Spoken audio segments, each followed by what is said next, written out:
பரிசுத்த நற்கருணைக்கு பக்தியாய் ஆராதனை எத்திசையும் புரிவோம். நித்திய ஸ்துதிக்குரிய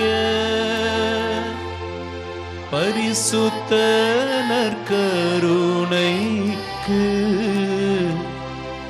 பக்தியாய் ஆராதனை எத்திசையும் புரிவோம். பக்தியாய் ஆராதனை எத்திசையும் புரிவோம். அனைவரும் எழுந்து நிற்போம். கடல் கடந்து சென்றார், தீயின் நடுவிலே நீ நடந்தால் உன் கடவுள் உன்னோடு இருக்கிறவர், உன்னை உயர்த்துகிறவர், உன்னை குணப்படுத்துகிறவர், சேனைகளின் கர்த்தர். ஹல்லேலூயா ஹல்லேலூயா. நன்றி அப்பா, நன்றி அப்பா, எங்கள் நடுவிலே வந்ததற்காய் நன்றி அப்பா. வலக்கரத்தை நீட்டும் ஆண்டவரே, பிள்ளைகள் சிரசின் மேல் கரத்தை வையும் ஆண்டவரே. காற்றோ புயலோ மழையோ பேயோ எல்லாம் உமக்கு உட்பட்டவைதானே. நீர் சொல்லாகும், நீர் கட்டளையிட்டால் நிற்கும். உம்மை துதித்து ஆராதிக்கின்றோ. ஹல்லேலூயா ஹல்லேலூயா ஹல்லேலூயா ஹல்லேலூயா.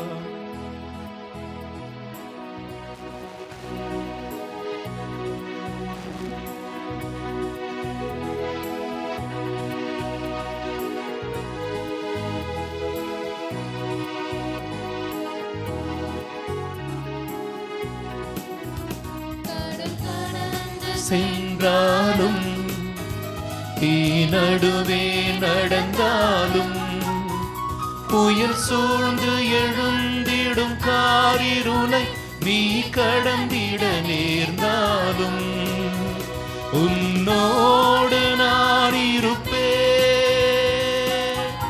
உன்னோடு நான் இருப்பேன். அஞ்சாதே கலங்காதே. கடல் கடந்து சென்றாலும் தீ நடுவே நடந்தாலும், புயல் சூழ்ந்து எழுந்திடும் காரிருளை நீ கடந்திட நேர்ந்தாலும், உன்னோடு நான் இருப்பேன், உன்னோடு நான் இருப்பேன். அஞ்சாதே கலங்காதே.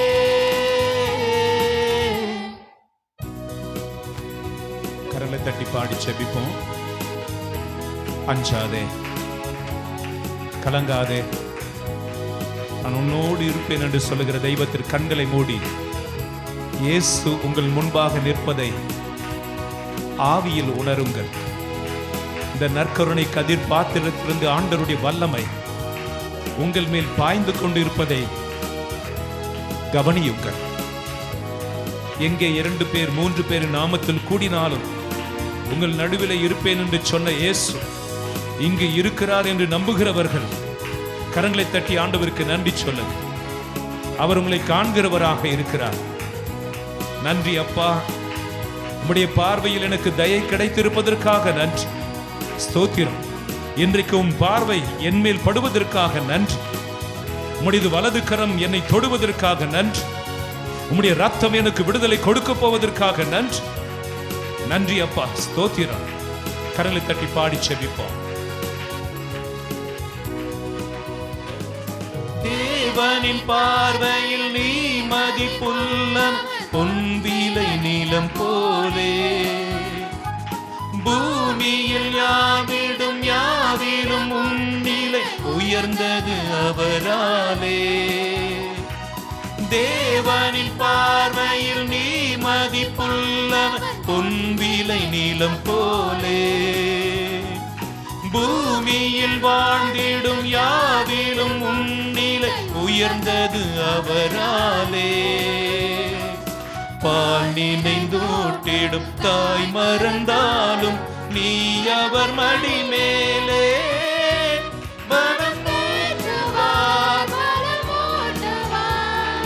வாழ்வினில் சுகம்தானே, அஞ்சாதே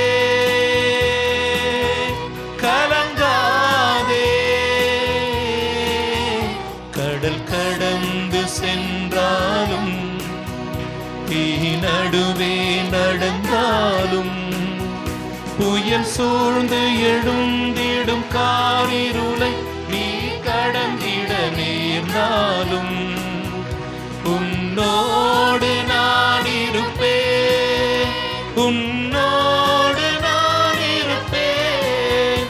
அஞ்சாதே கலங்காதே, அஞ்சாதே கலங்காதே. ஹல்லேலூயா, ஹல்லேலூயா. ரெண்டு கரங்களை உயர்த்தி நான் சொல்லுகிற ஜெபத்தை திரும்பி சொல்லுங்க. இயேசுவே உமக்கு நன்றி, இயேசுவே உமக்கு ஆராதனை, இயேசுவே உமக்கு ஸ்தோத்திரம். பரிசுத்த ஆவியானவரே உமக்கு நன்றி, பரிசுத்த ஆவியானவரே உமக்கு ஸ்தோத்திரம், பரிசுத்த ஆவியானவரே உமக்கு ஆராதனை. பரலோக தகப்பனே உமக்கு ஸ்தோத்திரம், பரலோக தகப்பனே உமக்கு ஆராதனை, பரலோக தகப்பனே உமக்கு நன்றி. ஹல்லேலூயா. நற்கருணை நாதரே நன்றி, அதிசயம் செய்பவரே நன்றி, ஆச்சரியமானவரே நன்றி, என்னை குணப்படுத்தும் தெய்வமே நன்றி. இயேசு இரட்சகரே உமக்கு நன்றி, இயேசு ஆண்டவரே உமக்கு நன்றி. இயேசுவே உமக்கு ஸ்தோத்திரம். என்னை காண்கிறவரே ஸ்தோத்திரம், என்னை விடுவிக்க போகிறவரே ஸ்தோத்திரம், சமாதானத்தின் தேவனே ஸ்தோத்திரம். ஹல்லேலூயா, ஹல்லேலூயா, ஹல்லேலூயா. என்னோடு இருப்பவரே ஸ்தோத்திரம், எனக்காய் ஜெபிக்கிறவரே ஸ்தோத்திரம், என் நடுவிலே வந்திருக்கிறவரே ஸ்தோத்திரம், அற்புதமானவரே ஸ்தோத்திரம், ஆவியானவரே உமக்கு ஸ்தோத்திரம். ஹல்லேலூயா, ஹல்லேலூயா, ஹல்லேலூயா, ஹல்லேலூயா. தயவுசெய்து உட்காருவோம். அன்புக்குரியவர்களே, இந்த அரை மணி நேரம் கடவுளுடைய வார்த்தை நீங்கள் ஆழமாக தியானிக்கும்படி உங்களை கேட்டுக்கொள்கிறேன். ஒரு குருடன் பல வருடங்களாக பிச்சை எடுத்துக் கொண்டிருந்தான்.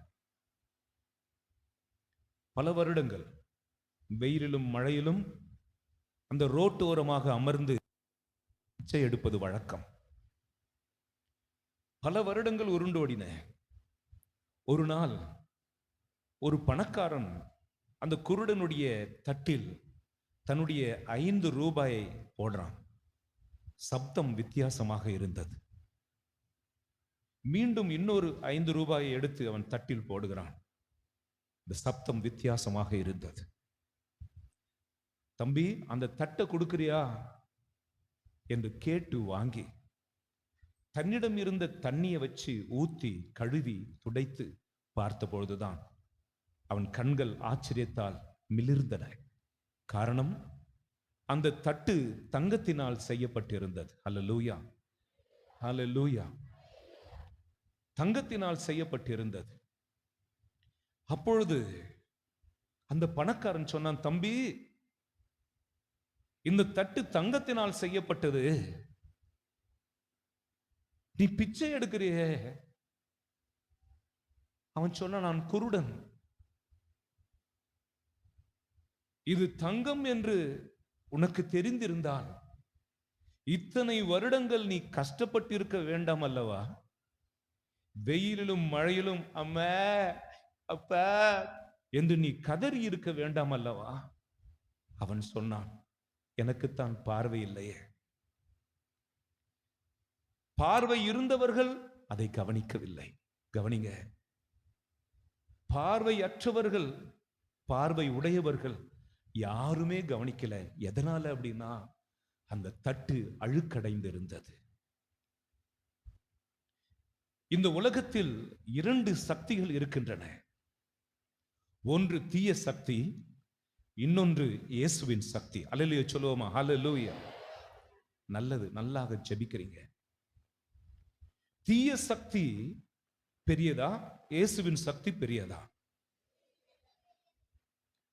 ஆக உலகத்தினுடைய எல்லா தீய ஆவிகளும் ஒன்றாக சேர்ந்து நின்றாலும் இயேசுவினுடைய ஒற்றை வார்த்தையில் அவை அழிந்து போகும்.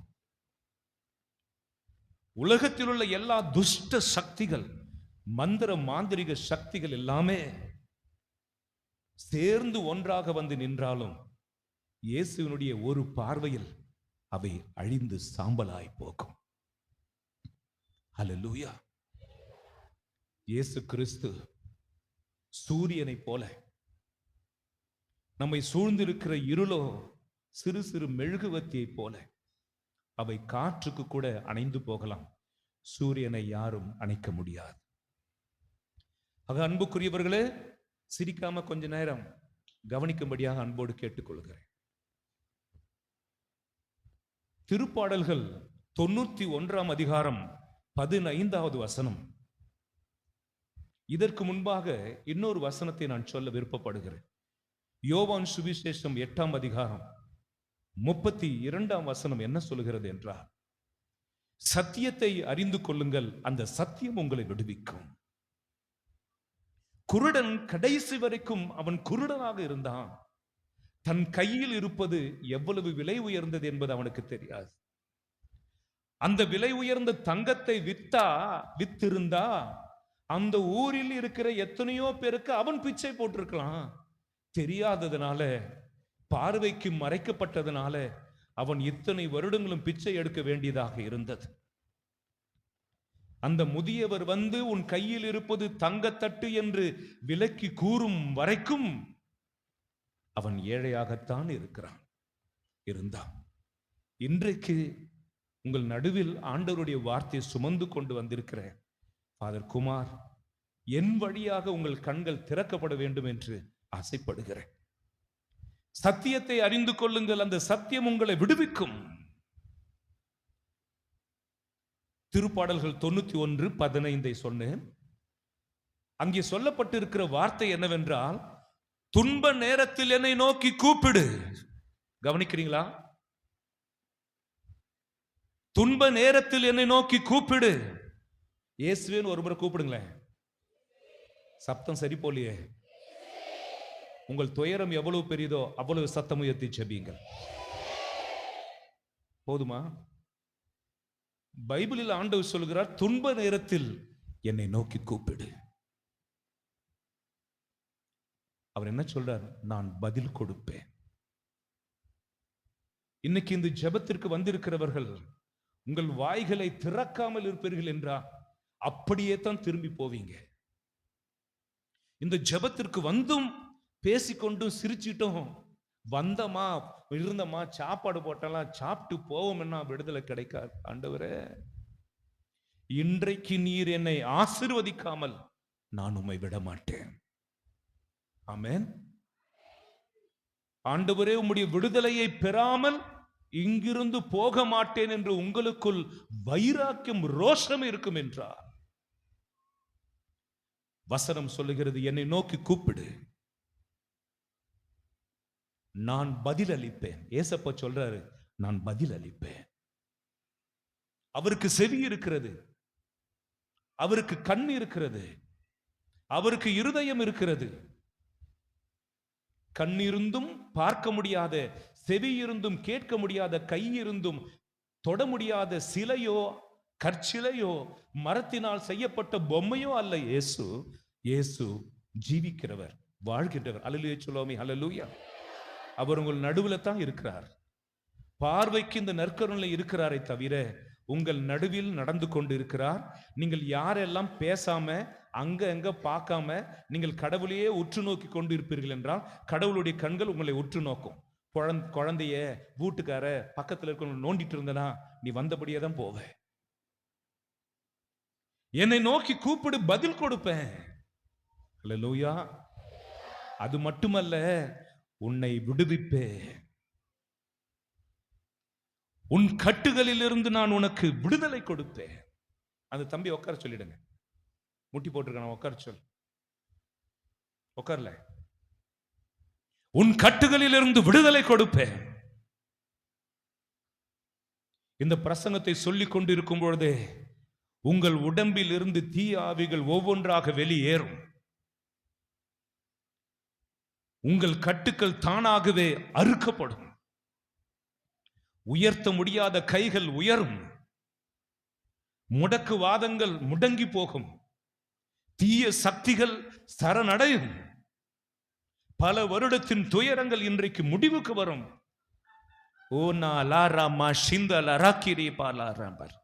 இயேசுவினுடைய நாமத்திலே இந்த வார்த்தைகளை சொல்லிக் கொண்டிருக்கிறேன். இந்த இடம் அசையட்டும். இயேசுவின் நாமத்திலே, இயேசுவின் இரத்தத்திலே இந்த இடம் அசைக்கப்படுவதாக. தீய ஆவிகள் அலறி ஓடுவதாக. இயேசுவின் நாமத்திலே வானதூதர்கள் இறங்கி ஒவ்வொரு மக்களையும் தொடுவார்களாக. ஹல்லேலூயா, ஹல்லேலூயா. என் பிள்ளைகளே, விடுதலை பயணம் 3ஆம் அதிகாரத்தில் 6-7 வசனங்கள் இப்படி சொல்லுகிறது. என் மக்கள் படுகிற துயரத்தை நான் கண்ணுற்றேன். என் மக்கள் எழுப்புகிற அழுகுரலை நான் கேட்கிறேன். அவர்கள் படுகிற அவஸ்தையை நான் உணர்கிறேன். உங்கள் கடவுள் உன் கண்ணீரை காண்கிறார். நீங்கள் எத்தனை பேர் அழுது கொண்டு இருக்கிறீர்கள்? நீங்கள் எத்தனை பேர் புலம்பிக் கொண்டு இங்கு வந்திருக்கிறீர்கள்? நான் இந்த வெங்கடாச்சலபுரத்திற்கும் புளியம்பட்டிக்கும் வருவதற்காக காத்திருப்பேன். எதற்கென்றால் இங்கேதான் பிசாசினால் கடிப்பட்டவர்களும் தீய ஆவியினால் பாதிக்கப்பட்டவர்களும் வாழ்க்கையில் நலிந்து போனவர்களும் மனம் உடைந்து போனவர்களும் தற்கொலை செய்து கொள்ளலாம் என்று நினைக்கிறவர்களும் வாழ்க்கையில் எனக்கு விடுதலை கிடைக்குமா கிடைக்காதா, இங்கே இருந்து விடுவோமே என்று மிக்கேல் தூதருடைய சுரூபத்தை சுற்றி நடந்து கொண்டிருக்கிறவர்களும் இங்கேதான் நான் பார்ப்பேன். அதிர்ச்சி அடைந்திருக்கிறேன். இங்கே உட்கார்ந்தவர்கள் எத்தனை பேர் நீங்கள் மகிழ்ச்சியா இருக்கிறீர்கள்? இல்லையே. உங்கள் தலையிலிருந்து பாதம் வரைக்கும் உங்கள் உடலில் வியாதிகள் இருக்கின்றனவே, உங்கள் மனதில் வேதனைகள் இருக்கின்றனவே. என் அன்பு பிள்ளைகளே, கடவுள் சொல்றார், உங்கள் அழுகுரலை நான் கேட்டேன். கரங்களை உயர்த்தி அல்லேலூயா சொல்லுங்களேன். இடையூறு செய்கிற எல்லா ஆவிகளும் இயேசுவின் நாமத்தில் கட்டி போடுகிறோம். உன் கண்ணீரை கடவுள் கேட்கிறார். அல்லேலூயா. நீ எந்த மதமோ, நீ யாரோ, இது இயேசு ஆளுகை செய்கிற இடம். அவர் ஆட்சி புரிகிற இந்த இடத்தில் வேறு எந்த தீய சக்திகளும் தன் சக்தியை வெளிப்படுத்தவோ இயேசுவை எதிர்க்கவோ அதிகாரம் இல்லை. நீ கடவுளுடைய ஆளுமைக்குள் வந்திருக்கிறாய். அல்லேலூயா, அல்லேலூயா. உங்கள் ஜெபத்தை நான் கேட்பேன்.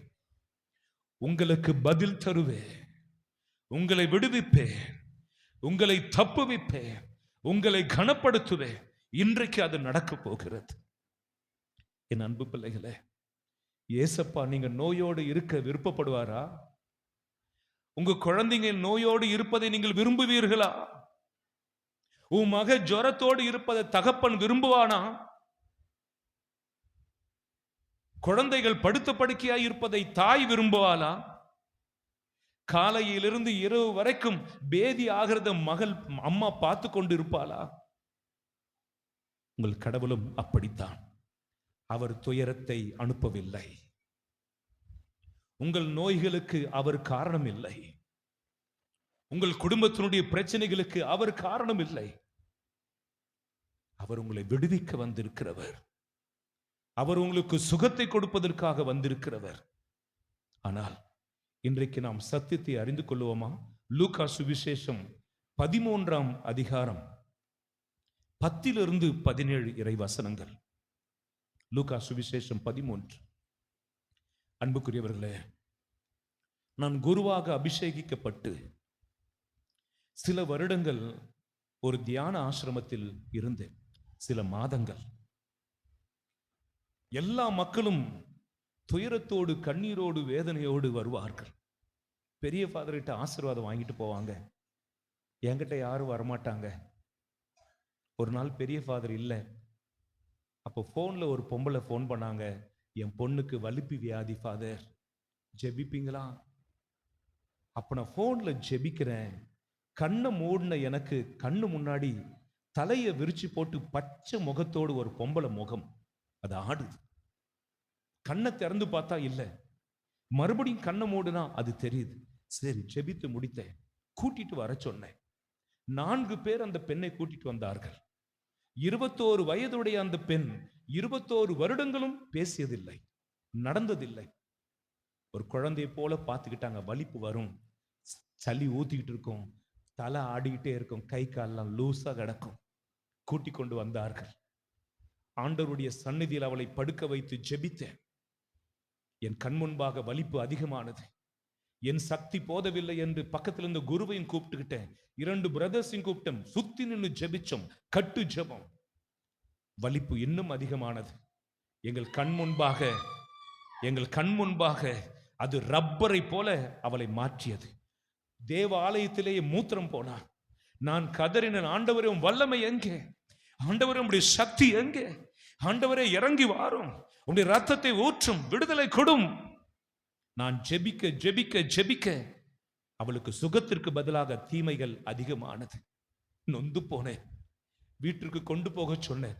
அவங்க அம்மா சொன்னாங்க, எங்கேயும் சுகம் கிடைக்கவில்லை என்று தானே இயேசுவினிடத்தில் வந்தோம், உங்கள் இயேசுவாலும் குணப்படுத்த முடியவில்லையா என்று அவர்கள் சொன்ன பொழுது செருப்பால் அடித்தது போல இருந்தது.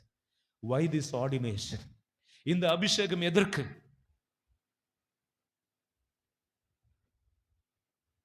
இந்த குருத்துவம் எதற்கு? இவ்வளவு பெரிய தேவாலயம் எதற்கு?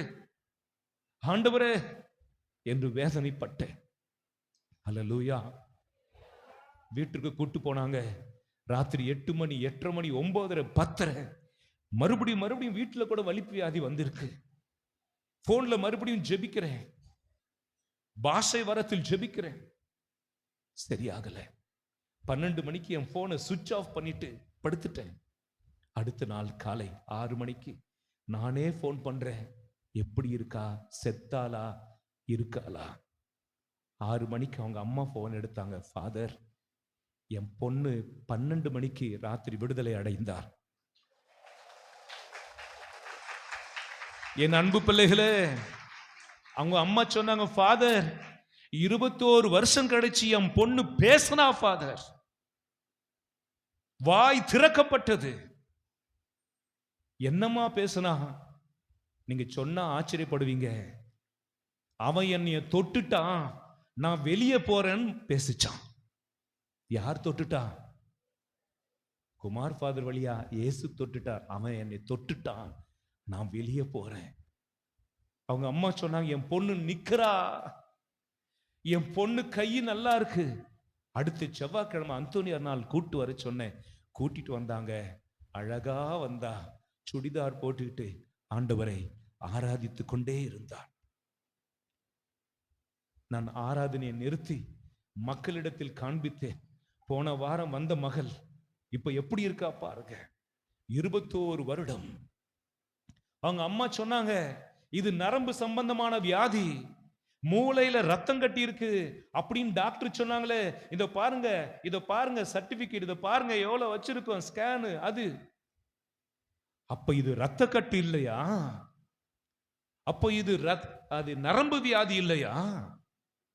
இது மூளை வியாதி இல்லையா? 21 வருடங்களாக என் மகளை கட்டி வைத்திருந்தது எது? இப்பொழுது பேசுறா, என்னோடு சேர்ந்து சாப்பிட்டா. என் கூட ஊழியத்திற்கு வந்துடுறியாமா? வந்துடுறேன் ஃபாதர். அவ பேச்சு குரலை கேட்டு அவளுடைய தாயும் அத்தையும் கூட இருந்தவர்களும் சங்கம் முழுவதுமாக கடவுளை துதித்து மகிமைப்படுத்தினார்கள். என் அன்புக்குரியவர்களே, இந்த நடந்த விஷயத்தை சொல்லி இந்த பிரசங்கத்தை தொடங்குகிறேன். லூக்கா சுவிசேஷம் 13ஆம் அதிகாரத்தில் ஒரு நாள் ஞாயிற்றுக்கிழமை நம் ஆண்டவராகிய இயேசு ஒரு தேவாலயத்திற்கு பிரசங்கம் சொல்ல போறார். எப்போ? ஞாயிற்றுக்கிழமை. ஞாயிற்றுக்கிழமை அவர் பிரசங்கம் சொல்ல போகும்போது என்ன நல்லா கவனிங்க, யாரும் கீழே தலை கீழே போட்டுறாதீங்க, சுத்தி சுத்தி பார்த்துட்டு இருக்காத, எவ ஆடிட்டு இருக்கா, எந்த குழந்தை விளையாடிட்டு இருக்கு, குழந்தைங்க உட்காரவங்க சீக்கிரம். பின்னாடி இருக்கிறவங்களுக்கு தொந்தரவா இருக்குமா இல்லையா?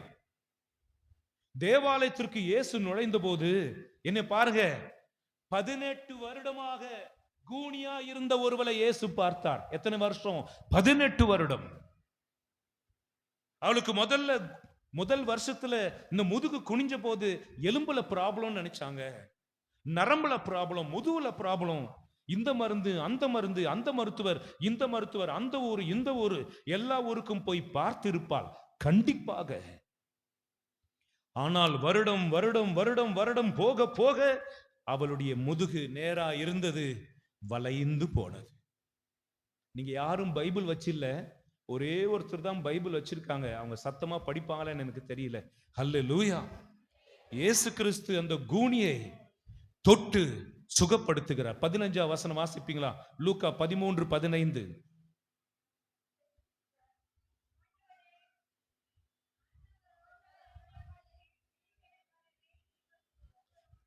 இயேசு கிறிஸ்து சத்தமா படிக்க சொன்னா வீட்டுல படிக்க மாதிரி படிக்க கவனிங்க.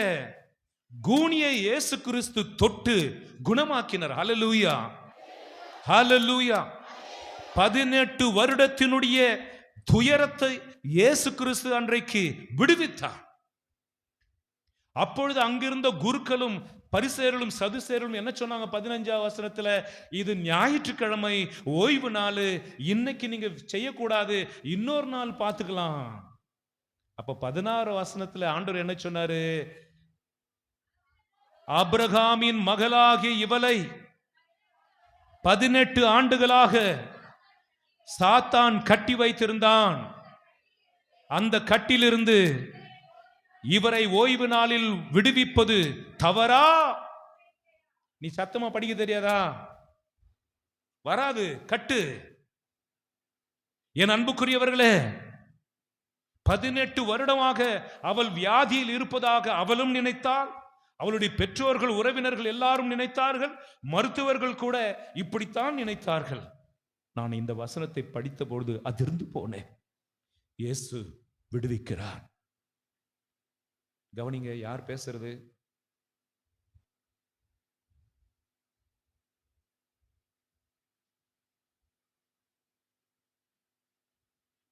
இயேசு விடுவித்தார். அதற்கு காரணம் இயேசு என்ன சொல்றாரு? பிசாசு இவளை 18 ஆண்டுகளாக கட்டி வைத்திருந்தான். ஹல்லேலூயா. என் அன்பு பிள்ளைகளே, நீங்கள் மருந்து சாப்பிட்டு பார்த்துட்டீங்க, மருத்துவமனையிலாம் போய் வந்துட்டீங்க, எல்லா டாக்டர்களையும் கூட பார்த்துட்டு வந்துட்டீங்க. இங்கிலீஷ் வைத்தியம், தழை வைத்தியம், ஹோமியோபதி எல்லாம் பார்த்துட்டு வந்தீங்க. உங்களுக்கு சுகம் கிடைச்சிருக்கா? உங்கள் நோய்கள் மறைந்து இருக்கிறதா? உங்கள் குடும்பத்தில் சண்டைகள் நீங்கி இருக்கிறதா? உங்களை பிடித்திருக்கிற எந்த பீடையாவது அகன்று இருக்கிறதா? உங்கள் பாவ பலவீனங்கள் மாறி இருக்கிறதா? எல்லாம் அப்படியே தானே இருக்கிறது. ஹல்லேலூயா. நீங்களும் தேவாலயத்திற்கு வந்து கொண்டு தான் இருக்கிறீர்கள். நீங்களும் ஆண்டவரை துதித்து கொண்டு தான் இருக்கிறீர்கள். நீங்களும் பூசையில் கலந்து கொண்டு தான் இருக்கிறீர்கள். நீங்களும் நற்கருணை ஆராதனையில் கலந்து கொண்டு தான் இருக்கிறீர்கள்.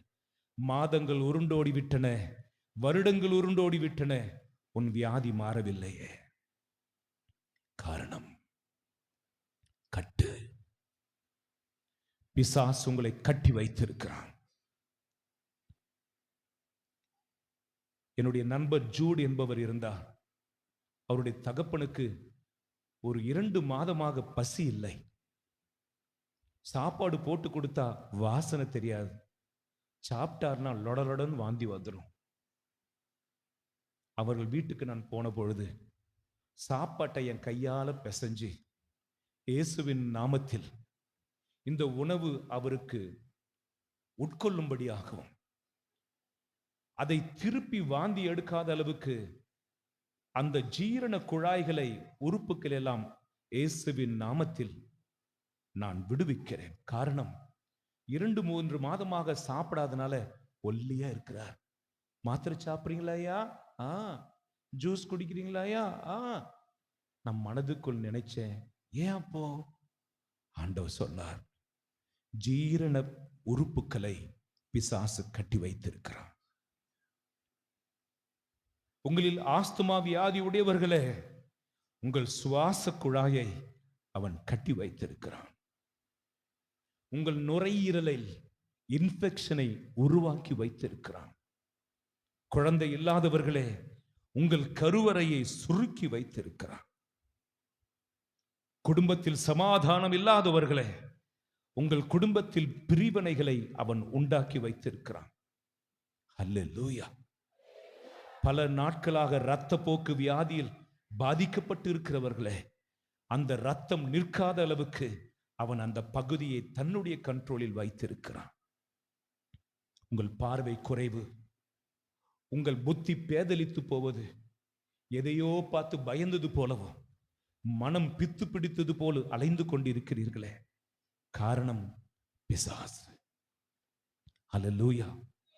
யோவான் சுவிசேஷம் 10ஆம் அதிகாரம் 10ஆம் வசனம் சொல்லுகிறது, திருடன் கொல்லுவதற்கும் அழிப்பதற்கும் வேறு எதற்கும் வருவதில்லை, திருடுவதற்கும் கொல்லுவதற்கும் அழிப்பதற்கும்.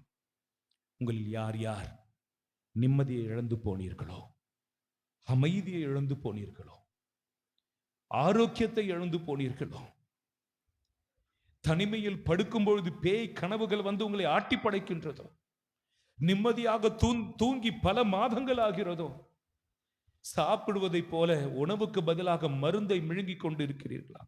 கை கால்கள் இழுத்து கொண்டு இருக்கிறதோ, வெட்டு வந்து கொண்டு இருக்கிறதோ, உங்கள் உடம்பில் தேம்பல்களும் சொரியும் கருப்பு நிற தோலும் உங்களை மாறி மாறி வாட்டி வதைக்கிறதா?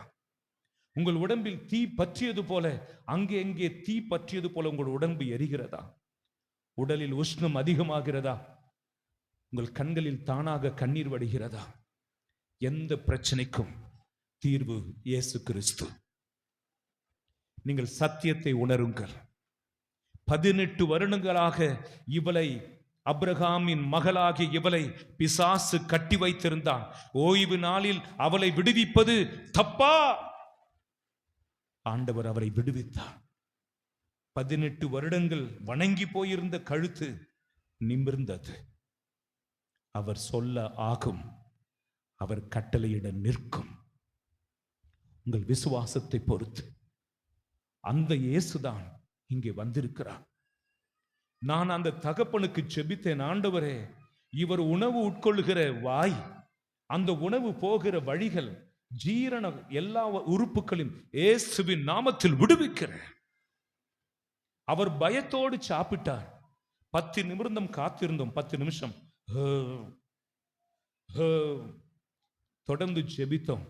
10 நிமிடம், 20 நிமிடம், 1 மணி நேரம், 2 மணி நேரம். அவருக்கு வாந்தி வரவில்லை. அவரை ஆசீர்வதித்து விட்டு போனேன். அடுத்த நாள் வரைக்கும் வாந்தி வரவில்லை. பசி எடுத்தது, சாப்பிட்டார். அல்லேலூயா. அவருக்கு இப்பொழுது 10 வருடங்கள் கடந்து வாழ்ந்து கொண்டு இருக்கிறார். நான் போன மாதம் ஒரு பண்டிகையில் அவரை சந்தித்தேன். குமார் ஃபாதர், நீங்க சாப்பாட்டை பிளஸ் பண்ணி கொடுத்தீங்க, எனக்கு சூப்பரா இப்போ வரைக்கும் நல்லா சாப்பிட்றேன் அப்படின்னு சொல்லி எல்லாரும் முன்னாடியும் சொன்னார். என் அன்பு பிள்ளைகளே, உங்களில் எந்த உறுப்பை பிசாசு கட்டி வைத்திருக்கிறார்? இதே அகிலாண்டபுரத்தில் டீ கடை வச்சிருக்கிறார் ஒருத்தர். ஒரு நாள் அவங்க தங்கச்சி என்னைய கூப்பிட்டாங்க, எங்க அண்ணனுக்கு ஜெபிக்க வாரீங்களா? போன ஜெபிக்கிறதுக்காக பார்த்தா காலில் முட்டிக்கு கீழே புண்ணு புழுத்து போய் உள்ள இருக்கிற எலும்பு தெரியுது. பஞ்சு கட்டு போட்டு சுத்தி வச்சிருக்கிறாங்க. நாத்தம் சகிக்க முடியல. கிட்டத்தட்ட 8-9 மாதங்கள் மாத்திரை சாப்பிட்டாலும் மருந்து சாப்பிட்டாலும் நடக்கல. மருத்துவர் வந்து சொன்னாராம், இந்த காலை வெட்டிடலாம், அது பரவி விடும். இந்த சூழ்நிலையில் நான் போனேன். அந்த வீட்டில் இருக்கிறவர்கள் எல்லாரும் நம்பிக்கை இழந்து போயிருந்தார்கள். காலை எடுக்கணும்னு சொல்லிட்டாங்களே, நான் எப்படி ஜெபிப்பது என்று தெரியவில்லை. என் அன்புக்குரியவர்களே, ஆவியானவர், கரங்களை உயர்த்துங்களேன். ஆவியானவரே, நீர் எல்லாவற்றையும் புதிதாக்க வல்லவர், நீர் எல்லாவற்றையும் சரி செய்ய வல்லவர். எத்தனை மருந்து எடுத்தாலும், எத்தனை டாக்டரை பார்த்தாலும் குணமடையாதபடி இந்த கால கட்டுக்குள்ள வச்சிருக்கிற பிசாசை இயேசுவின் நாமத்தில் சபித்து வெளியேற்றுகிறேன். இவருக்கு சுகம் உண்டாவதாக, இயேசுவின் ரத்தத்தில் இவருக்கு மீட்பு உண்டாவதாக. அம்மா, நீங்கள் பயப்படாதீர்கள், இவர் சுகம் அடைவார், இயேசு சுகப்படுத்துவார், இயேசு விடுதலை தருவார். இந்த புண் ஆறி வருவதை நீங்கள் காண்பீர்கள். இவர் எழுந்து நடப்பார். பொய் இல்லை, என் தரிசனத்தில், என் கடவுள் மேல் இருக்கிற நம்பிக்கையில், விசுவாசத்தில் இந்த வார்த்தைகளை சொல்லி பிசாசை கடிந்து கொண்டேன். ஹல்லேலூயா. 15 நாட்கள் பிற்பாடு நான் போன பொழுது புண்கள் ஆறிக்கொண்டு வந்தன. இன்னும் போய் ஜெபிச்சேன். 1 மாதத்திற்குள்ளாக ஒரு 50 பைசா நாணயம் இருக்குது, அந்த அளவுக்கு மட்டும்தான் புண் இருந்தது. மறுபடியும் ஜெபித்தோம். இப்பொழுது டீ கடையை மறுபடியும் எடுத்து நடத்தி கொண்டு இருக்கிறார். கரங்களை தட்டி நன்றி சொல்லுவோமா? கடவுளுடைய பிள்ளைகளே, விசுவசிப்பவனுக்கு எல்லாம் ஆகும். விசுவசிப்பவனுக்கு எல்லாம் ஆகும். உங்கள் எந்த உறுப்பை பிசாசு கட்டி வைத்திருக்கிறான்? எசேயாஸ் புஸ்தகம் 53ஆம் அதிகாரம் 4-5 வசனங்கள் சொல்லுகிறது, அவரோ நம் காயங்களை தீர்ப்பதற்காக காயப்பட்டார், நம்மை நலமாக்கும் தண்டனை அவர் மேல் விழுந்தது, அவருடைய தழும்புகளால் நாம் சுகமடைகிறோம். யாருடைய தழும்பு? ஏசப்பாவுடைய தழும்பு. அவர் சொல்லுகிறார், என் காயங்கள் உனக்காக, என் தழும்புகள் உன்னை சுகப்படுத்துவதற்காக, என் முள்முடி உன் சாபத்தை தீர்ப்பதற்காக, என் ஆணிகள் உனக்கு விடுதலை கொடுப்பதற்காக. எத்தனை பேருக்கு கைகளில் வலி இருக்கிறதோ கரங்களை உயர்த்துங்க. கையில வலி இருக்கிறவங்க மட்டும், 2 கையிலையும் வலி இருக்கு அப்படின்ற மட்டும் கரங்களை உயர்த்துங்களேன். உங்கள் எல்லாரையும் சுகப்படுத்துவதற்காகவே இயேசுவின் கைகள் ஆணிகளால் துளையப்பட்டிருக்கின்றன. எத்தனை பேர் இருதய வியாதியால் வந்திருக்கிறீங்க? இருதய வலியோடு வந்திருக்கிறவங்க மற்றவங்களாம் கை கீழே போடுங்க. இருதய வலியோடு வந்திருக்கிறவங்க மட்டும் கரங்களை உயர்த்துங்களேன். உங்கள் இருதயங்களை சுகப்படுத்துவதற்காகவே இயேசுவின் இருதயம் குத்தி திறக்கப்பட்டு இருக்கிறது. எத்தனை பேர் துயரத்தோடு வந்திருக்கிறீர்கள்? கரங்களை உயர்த்தி ஆண்டவர் காட்டுங்களேன். துயரத்தோடு பார்த்தீர்கள் அல்லவா? இங்கு வந்திருக்கிறவர்கள் 199% பேர் துயரத்தோடு வந்திருக்கிறீர்கள். உங்கள் துயரங்களை நீக்குவதற்காகவே அவர் கசப்பு காடியை ருசி பார்த்தார். நாம் அனைவரும் எழுந்து நிற்போமா? என் அன்பு பிள்ளைகளே, துயர நேரத்தில் என்னை நோக்கி கூப்பிடு, உங்கள் துக்கம் சந்தோஷமாய் மாறும். சத்தியத்தை அறிந்து கொள்ளுங்கள், அந்த சத்தியம் உங்களை விடுவிக்கும். தம்பி இரு, சத்தியத்தை அறிந்து கொள்ளுங்கள், அந்த சத்தியம் உங்களை விடுவிக்கும். எத்தனை பேர் நம்புகிறீர்கள் இயேசு உங்களை விடுவிப்பார் என்று? ஆமென். எல்லாம் சொல்லுங்களேன். ஆமென். ஹல்லேலூயா, ஹல்லேலூயா, ஹல்லேலூயா. நாங்கள் இப்பொழுது ஜெபிக்க போகிறோம்.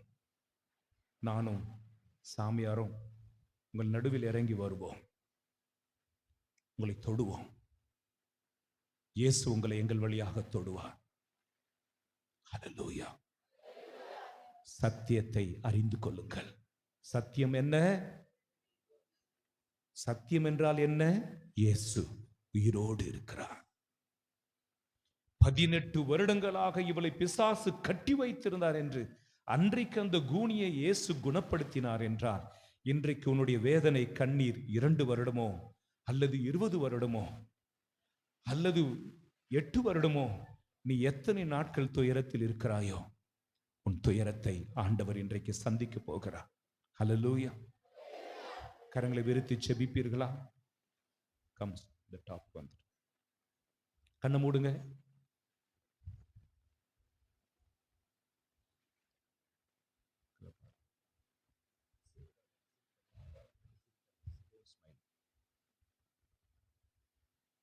உங்கள் துக்கம் சந்தோஷமாய் மாறும்,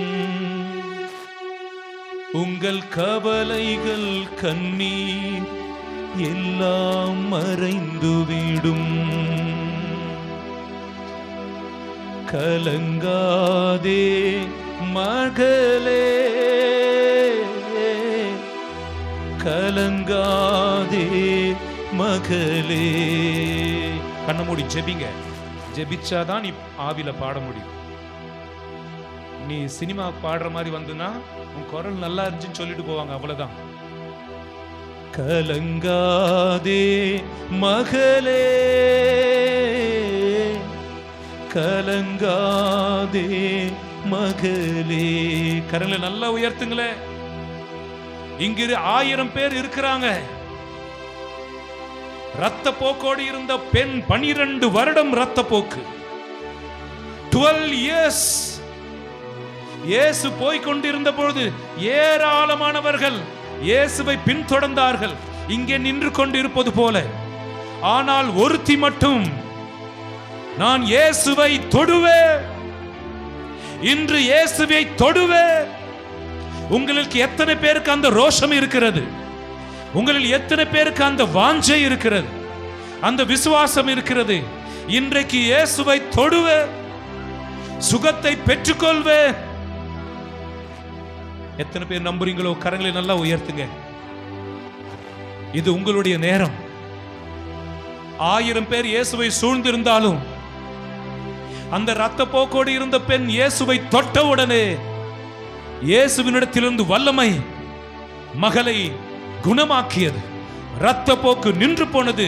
அட் a டைம், அதே நேரத்தில், அதே நிமிடத்தில் அவளுடைய வியாதி அவளை விட்டு அகன்றதை அவள் உணர்ந்தாள். கண்களை மூடி ஜெபி. எந்த காரணத்தை கொண்டு கண்ணை திறக்காத, கண்ணை மூடி ஜெபிடா. உங்கள் வியாதி இப்பொழுது சுகமடையும். பைபிளில் சொல்லப்பட்டிருக்கிற வார்த்தை அத்தனையும் சத்தியம். எதற்காக என் வார்த்தையை அனுப்புகிறேனோ அதற்குரிய பலனை கொடுக்காமல் என்னிடத்தில் திரும்பாது. ஆகவே சுகத்தை நான் பெற்றுக்கொள்வேன். சொல்லுங்க, வாயை திறந்து நான் இன்றைக்கு இயேசுவை தொடுவேன். ஒருவர் ஆகிலும் அமைதியாக இருக்காதீங்க. வாயை திறந்து இயேசுவை நான் இன்னைக்கு தொடுவேன். இயேசு என்னை சுகப்படுத்த சொல்லுங்க. இயேசுவே கூப்பிடுங்க, இயேசுவே கூப்பிடுங்க, இயேசுவே உம்மை ஆண்டவரே என்னை தொடுங்கப்பா, இயேசுவே என்னை தொடுங்க, இயேசுவே என்னை தொடுங்க. கூப்பிடுங்க. இந்த இடம் அசையட்டும். சத்தம் உயர்த்தி கூப்பிடுங்க. நீங்க மௌனமா ஜெபிச்சீங்கன்னா ஆண்டவர் உங்ககிட்ட வர போறது இல்லை. இங்கு இருக்கிறவர்கள் அத்தனை பேருடைய சத்தத்தை விட உன் சத்தம் கடவுளுக்கு கேட்கணும். இயேசுவே, தாவீதின் குமாரனே, இரக்கமாயிரும் தகப்பனே, என் மேல் இரக்கமாயிரும். கூப்பிடுங்க. ஆண்கள் குரலை எழுப்புங்க, பெண்களை குரலை எழுப்புங்க. உங்கள் வியாதிகள் நீங்கும்படி யாரெல்லாம் குரல் எழுப்பி ஜெபிக்கிறீர்களோ கடவுள் இப்பொழுது உங்களை தொட்டு சுகமாக்குவார். கூப்பிடுங்க. நீங்க கூப்பிடுறது இல்லையே, நிறைய பேர் கூப்பிடுறது இல்லை, நிறைய பேர் வாயை திறக்கல. உங்களுக்கு பழக்கம் இல்லாமல் இருக்கலாம். ஆனால் பைபிள் சொல்லுகிறது, என்னை நோக்கி கூப்பிடு, உன் துன்ப நேரத்தில் என்னை நோக்கி ஜெபி, நான் உனக்கு மறு பதில் அளிப்பேன், உன்னை விடுவிப்பேன். உன் கட்டு இன்றைக்கு அறுக்கப்படுது. உன் பாவ கட்டுகள் அறுக்கப்படுகின்றன, உன் சாப கட்டுகள் அறுக்கப்படுகின்றன.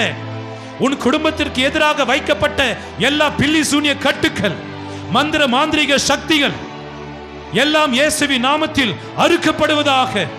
நன்றி அப்பா, நன்றி அப்பா. இயேசுவேன் கூப்பிடுங்க. இயேசுவே, இயேசுவே, இயேசுவே, இயேசுவே, இயேசுவே, இயேசுவே.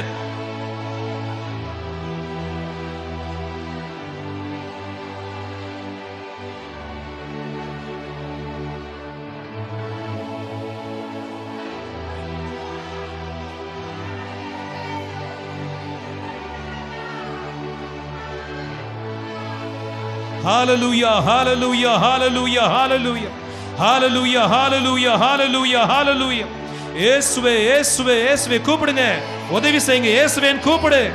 இயேசுவே என் தகப்பனை சுகப்படுத்துங்க, என் மகளை சுகப்படுத்துங்க, என் பிள்ளைகளை சுகப்படுத்துங்க. விடுதலின் ஆவியானவர் இறங்குவாராக. விடுவிக்கும் இயேசு உங்களை தொடுவாராக. விடுவிக்கும் இயேசுவின் வல்லமை உங்கள் மேல் இறங்குவதாக. சாப கட்டுகள் அறுக்கப்படட்டும்.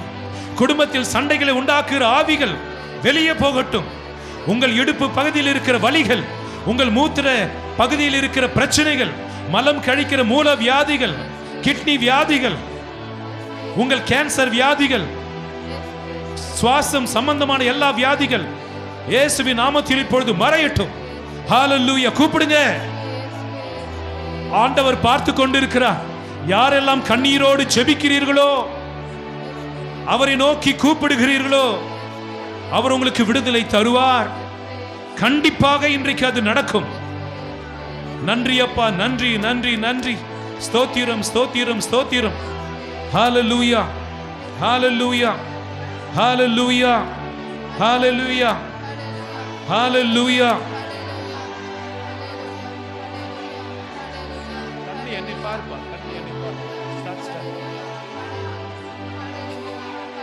உங்கள் துக்கம் சந்தோஷமாய் மாறும்.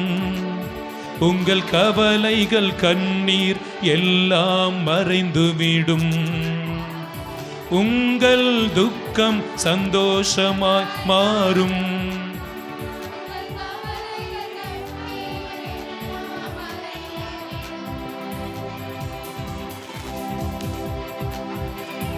கலங்காதே மகளே, கலங்காதே மகனே, கலங்காதே மகளே, கலங்காதே மகளே. கைகள் தட்டி பாடுவோமா? சத்தம் கேட்கல தம்பி.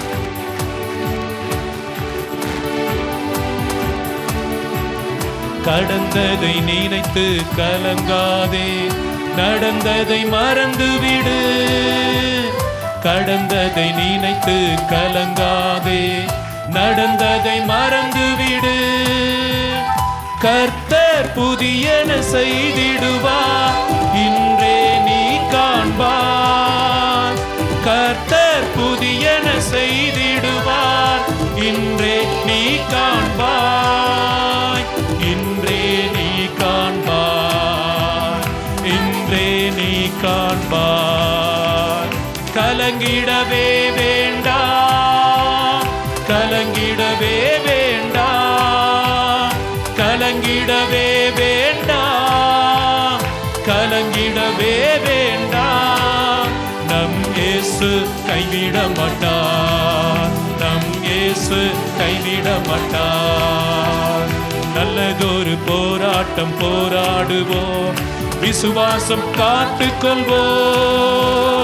நல்லதொரு போராட்டம் போராடுவோம், விசுவாசம் காத்துக்கொள்வோம். நீதியின் கிரீடம் நமக்கு உண்டு, நேசர் வருகையில் தந்திடுவார். நீதியின் கிரீடம் நமக்கு உண்டு, நேசர் வருகையில் தந்திடுவார். நம் நேசர் வருகையில் தந்திடுவார், நம் நேசர் வருகையில் தந்திடுவார். கலங்கிடவே வேண்டாம், கலங்கிடவே வேண்டாம். சொல்லுங்க எல்லோரும், கலங்கிடவே வேண்டாம், கலங்கிடவே வேண்டாம். என் இயேசு கைவிட மாட்டார், என் இயேசு கைவிட மாட்டார். அல்லேலூயா அல்லேலூயா அல்லேலூயா. சேர்ந்து பாடுவோமா? அல்லேலூயா அல்லேலூயா அல்லேலூயா. குரல் எழுப்பி அல்லேலூயா அல்லேலூயா அல்லேலூயா அல்லேலூயா அல்லேலூயா அல்லேலூயா அல்லேலூயா அல்லேலூயா. உங்கள் துக்கம் சந்தோஷமாய் மாறும், உங்கள் கவலைகள் கண்ணீர் எல்லாம் மறைந்துவிடும். உங்கள் துக்கம் சந்தோஷமாய் மாறும்,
விலகிடார். கையை தட்டி பாடும். நம் இயேசு நல்லவர், ஒரு போதும் கைவிடார், ஒரு நாளும் விலகிடார், ஒரு நாளும் விலகிடார், ஒரு நாளும் விலகிடார்.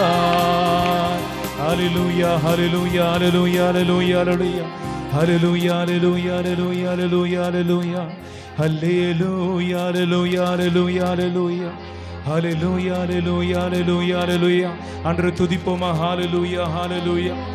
கட்டுகளை அறுத்தடும் ஆண்டவரே, என் காயங்களை ஆற்றிடும் ஆண்டவரே. ஆண்டவரே, ஜனங்களுக்கு விடுதலை தாங்க ஆண்டவரே. எங்கள் பாவ பலவீனம் விடுதலை தாங்கப்பா. உம்முடைய அக்கினினாலே எங்களை நிரப்புங்கப்பா. உம் பெந்தகோஸ்து அபிஷேகத்தாலே எங்களை நிரப்புங்க ஐயா. உம்முடைய விடுதலை அளிக்கும் வல்லமை எங்களை விடுவிக்கட்டும் ஆண்டவரே. எங்கள் குடும்பங்கள் எல்லாம் விடுவிக்கப்படுவதாக, என் பிள்ளைகள் எல்லாம் ஆசீர்வதிக்கப்படுவார்களாக. ஆண்டவருடைய அக்கினி எங்கள் மேல் இறங்கட்டும் சுவாமி. ஆண்டவருடைய பரிசுத்த வல்லமை எங்களை நிரப்பட்டும் ஆண்டவரை. இன்றைக்கு வந்திருக்கிற ஒவ்வொரு மேலும் அக்கினி நிரப்பட்டும் அப்பா. விடுதலை பெற்றுக்கொள்வார்களாக, சுகத்தை பெற்றுக்கொள்வார்களாக, அபிஷேகத்தை பெற்றுக்கொள்வார்களாக. நன்றி அப்பா. நன்றியோடுமை துதிக்கிறோம், நன்றியோடுமை ஆராதிக்கிறோம். நீ செய்த சகல உபகாரங்களுக்காக நன்றி. ஒவ்வொரு நீ பேர் பேராய் தொட்டதற்காக நன்றி அப்பா. நீ கொடுத்த விடுதலைக்காக நன்றி. 18 வருடம் வியாதியோடு இருந்தவர் படுத்தினீரே, இன்றைக்கும் எங்களை அபிதமாய் நீ தொட்டதற்காக, அபிஷேகித்திருப்பதற்காக நன்றி கூறுகிறோம் இயேசு. நன்றி இயேசு, நன்றி ஆண்டவரே. எல்லோரும் முழந்தால் படியிடுவோம்.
சம புகழ்ச்சி என்றுமே உண்டாகுகவே.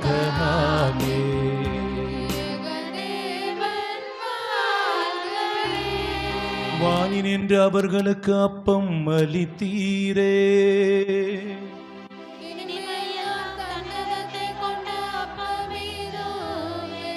இறைவா, இந்த வியப்புக்குரிய திருவருட்சாதனத்திலே உம்முடைய திருப்பாடுகளின் நினைவை எங்களுக்கு விட்டு சென்றீர். உமது திருவுடல் திரு ரத்தம் இவற்றின் மறைபொருளை வணங்கும் நாங்கள் உம்முடைய மீட்பின் பலனை இடைவிடாமல் அனுபவிக்க அருள் புரியும். தந்தையாகிய இறைவனோடும் தூயாவின் ஒன்றிப்பில் இறைவனா என்றென்றும் வாழ்ந்து ஆட்சி செய்கின்ற அவர் வழியாக உம்மை மன்றாடுகின்றோ.